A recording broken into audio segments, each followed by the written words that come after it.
دنیا کا ہر سبب اللہ تعالیٰ نے دو رخا بنایا ہے، اس میں نفع بھی ہے نقصان بھی ہے، دونوں رخ ہوتے ہیں. دوا میں نفع بھی ہوتا ہے نقصان بھی ہوتا ہے، کبھی ریڈکشن ہو جاتا ہے، دوا کا الٹا اثر ہو گیا. جی ہاں، ایسے دنیا کے ہر سبب کو دو رخا بنایا ہے، نفع بھی ہو سکتا ہے نقصان بھی ہو سکتا ہے، تجارت میں گھاٹا بھی ہو سکتا ہے تجارت میں نفع بھی ہو سکتا ہے. اس کے قبضے میں نہیں ہے، اللہ کے قبضے میں ہے. اس لیے کہا کہ چیزوں کا تعلق اور چیزوں کا یقین نہ ہو، چیزیں رکھو لیکن چیزوں کا یقین نہ ہو، یقین اللہ پر کرو. اور اللہ پر یقین پیدا کرنے کے لیے اللہ کے دین کی محنت کرو. جب اللہ کے دین کی محنت ہوگی تو اللہ کا یقین آئے گا، نہیں تو اللہ کو بھول جائیں گے، اللہ کی قدرت کو بھی بھول جائیں گے. آج یہ ہوا ہے کہ اللہ کو، اللہ کی قدرت کو، آخرت کو ہم بھول چکے ہیں. اس لیے زندگی کی ذمہ داریاں پوری نہیں ہو رہی ہیں، اور جب زندگی کی ذمہ داریاں پوری نہیں ہوگی تو حالات بگڑ جائیں گے. پکی بات ہے، حالات اللہ بگاڑ دیتے ہیں ناراض ہونے کی وجہ سے. اور راضی ہوں گے تو حالات بنا دیں گے، لیکن ایک دم حالات نہیں بگاڑتے. پہلے اللہ اپنی بات پہنچاتے ہیں، اپنی طرف دعوت دیتے ہیں کہ میری طرف آؤ، میرے حکموں کی طرف آؤ، میرے دین پر آؤ. اس کی دعوت چلتی ہے، اس کی محنت چلتی ہے، کانوں پر آواز آتی ہے. ہاں، اگر دعوت کی طرح آ گیا، دین کی طرح آ گیا، ہاں، اور دین زندگی میں آیا تو اللہ تعالیٰ حالات کو دھیرے دھیرے بتائیں گے اور برکتیں دیں گے. کیا دیں گے؟ لوگ کہتے ہیں برکت. ہاں، کہ برکت، بے شک برکت دین میں برکت ہی ہے.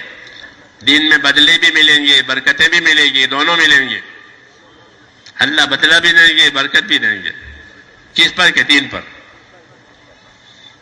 اس لیے دین کی دعوت دیتے ہیں کہ دین کی دعوت پر آؤ. دین پر آئے، دین کی محنت کی، دین سیکھا، اللہ تعالیٰ برکتوں سے نوازیں گے. تھوڑی محنت کرنی پڑے گی دین کی، تاکہ ایمان بنے، اعمال بنے، اخلاق بنے، نیتیں صحیح بنے. اتنی محنت کرنی پڑے گی، یہ دین کی محنت ہے. لوگ اس محنت سے گھبراتے ہیں اور نہیں کرتے، بات سن کے چلے جاتے ہیں. یہ عادت پڑی ہوئی ہے، بات سنی چلے گئے. حالانکہ بات اس لیے نہیں سنائی گی، بات تو عمل کرنے کے لیے سنائی ہے. جیسے اذان، کہ اذان نماز کے لیے سنائی ہے، کہ اذان ہوئی کہ نماز، دوسرا کام نہیں.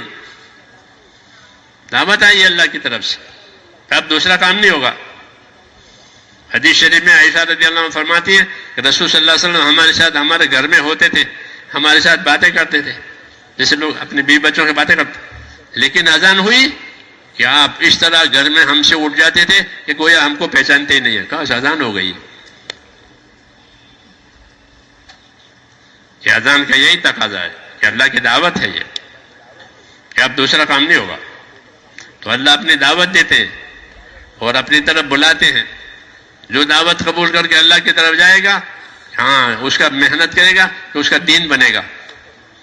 اس لیے کہتے ہیں اللہ کے راستے میں دعوت سن کے پھرو، اپنا دین بناؤ.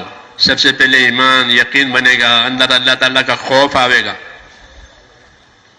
آخرت کی فکر آئے گی، موت کے بعد کی زندگی کی فکر آئے گی، اور اس کے لیے عمل کا جذبہ بنے گا. نمازی بنے گا، ذکر کرنے والا بنے گا، دعا مانگنے والا بنے گا.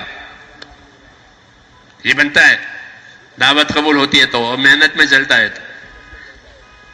اور دعوت قبول نہیں ہوئی تو ایک دفعہ آئے گی، 10 دفعہ دعوت، پھر اللہ تبارک و تعالیٰ جب دیکھیں گے کہ ان کا تو رخ ہی دوسرا ہے تو پھر حالات بگاڑ کر سزا دیں گے. اس لیے پریشانیاں اترتی ہے. کیا اترتی ہے؟ کہ اب نافرمانیاں ہو گئی، اب حکم ٹوٹ گئے، اب پریشانیاں آسمان سے اترے گی، زمین سے نہیں اترے گی، آسمان سے اترے گی. اور دلوں پر آئے گی. دل پریشان ہوئے. ہاں، اور پریشانی بھی عجیب طریقے سے آئے گی کہ ہر آدمی کی پریشانی کا وہ ویلیو ہوگا جو اس آدمی کا ویلیو ہے. لاکھ والے کی پریشانی لاکھ جیسی ہوگی، کروڑ والے کی پریشانی کروڑ جیسی ہوگی، کیونکہ اس کا ویلیو کروڑ کا ہے. جی ہاں، یہ اللہ کی قدرت ہے. اس لیے وہ اپنے آپ کو پریشان کرتے. لوگ کہتے آپ تو لاکھ پتی ہیں، آپ کو کیا ہے کہ تم نہیں جانتے میری پریشانی کو. یہ کہتے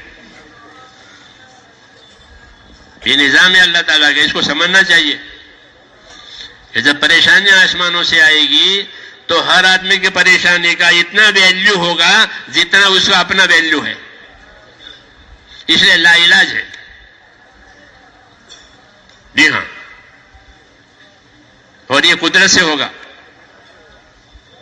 اور اللہ اس کے دھوکے کو کھولیں گے کہ ہمارے پاس تو یہ ہے، ہمارے پاس تو یہ ہے، تو جب اللہ پریشان جائے گا تو اس کا کوئی سبب کام نہیں کرے گا. پریشانیاں دلوں میں ڈالی جاتی ہیں. اور جیسے میں نے کہا کہ ہر آدمی کے پریشانیوں کا اتنا ویلیو ہوگا جتنا اس کا اپنا ویلیو ہے. کہ وہ ملک کا صدر ہے کہ ملک کے صدر کی پریشانی اس کے حساب سے آئے گی. کہ مالک ہے فیکٹریوں کا کہ اس کی پریشانی اس کے حساب سے آئے گی، کیونکہ وہ آسمان سے آتی ہے. ہاں، پریشانیوں کا کیا علاج ہے؟ ہمارے حضرت مولانا محمد یوسف صاحب رحمۃ اللہ علیہ فرماتے تھے کہ پریشانیوں کا علاج اپنے دین کے لیے قربانیاں. جب امت اپنے دین کے لیے قربانیاں دینے کے لیے تیار ہو جائے گی، اللہ پریشانیوں کو برکتوں سے بدل دے گا. یہ فرماتے ہیں کوئی رواجی علاج کرو گے کہ رواجی علاج اور پریشانیاں کرائے گا.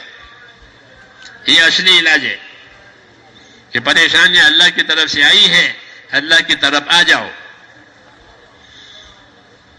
تو دلوں میں پریشانیاں پڑتی ہے. اب دل پریشان ہے کہ کیا کروں، کچھ سمجھ میں نہیں آتا.